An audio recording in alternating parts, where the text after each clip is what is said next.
Ito naman mga kasabdins, hapon na naman. At nag-iisip na naman kami ng mga musik kung anong aming ulamin. Lalo sa ngayon, Pecha del Peligro, ano pa rin dapat ulamin? Yung medyo swak sa budget lang. Hey boy, pag-ipit, saan kakapit? Sa sardinas tayo. Sa sardinas tayo. Kaya inihanda na natin ang ating mga sangkap na sardinas at misiswa, miswa. May siling green, ayan, may siling green mga kasardins, sibuyas, at dahon ng alokbate na ayaw magpakuba. Ayan, ang hirap mong kuhanin para sa buhay mo.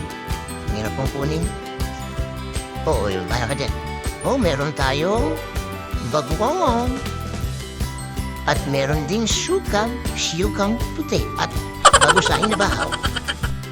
Ang kalat naman dito. Yan ang ating mamarikado. At ihanda na natin ang ating cooking pot na may nakakarsong gunting at may langaw.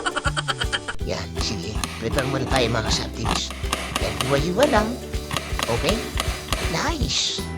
Siyempre, ang ating siling green, iwain din natin parang medyo may konting spice.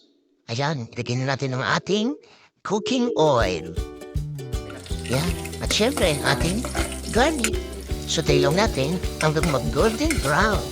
Sauté lang natin mga sardines. Oh, lagyan na rin natin ang ating sibuyas. Yan, sinasamsam ng limang siya ang ating sibuyas. Yan. Antay lang natin hanggang mag-translucent ang ating sibuyas. Siyempre, sige, samsam. Yan. Ayan, sauté lang. At pagkatapos nito, isunod na natin ang ating siling green. Nagigil si Bang Jose. Parang gusto nang isama sa plato ang pag-isa. Sauté lang. At maya-maya, i-ready na rin natin ang ating makarer.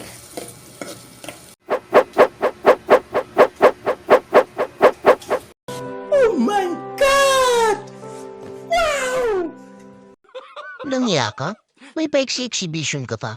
Hindi ka naman para marunong magbukas ng sardinas.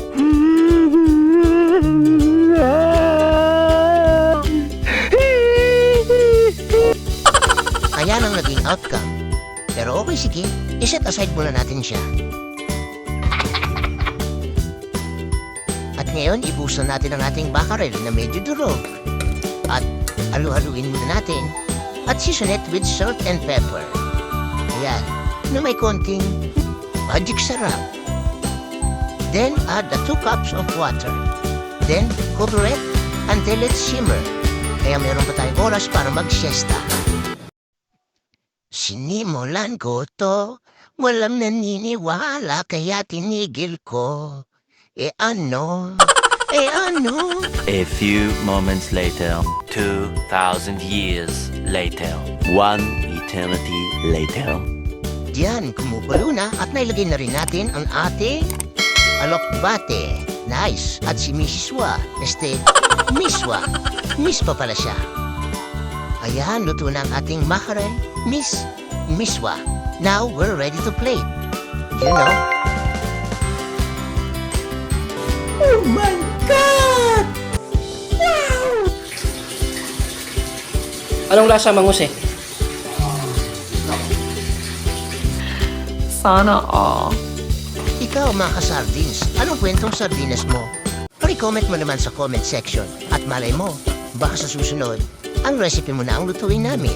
At laging tandaan, kapag ipit, saan kakapit? Sa sardinas tayo.